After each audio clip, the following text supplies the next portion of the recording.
Organizing content is a fundamental aspect of information architecture, IA, that significantly impacts user experiences. Think of it as designing the layout of a library, where the arrangement of shelves, sections, and labels influences how easily visitors can find the books they're looking for. In the digital realm, this process involves creating a logical structure for information, much like the categories and subcategories you'd find in a physical bookstore. Imagine you're building an e-commerce website for fashion. IA helps you create clear divisions such as women's clothing, men's accessories, and footwear. These categories act as signposts, guiding users directly to their area of interest.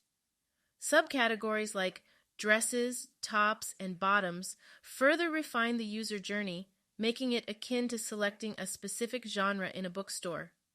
Labels then provide specific details like the book's title, author, and synopsis. In the digital realm, this corresponds to product descriptions, reviews, and pricing information. By effectively organizing content, Iowa ensures that users can navigate your digital space intuitively without getting lost or overwhelmed. It's about creating a virtual environment where users can explore with ease, efficiently locating what they're after, whether it's a captivating novel or the perfect pair of shoes.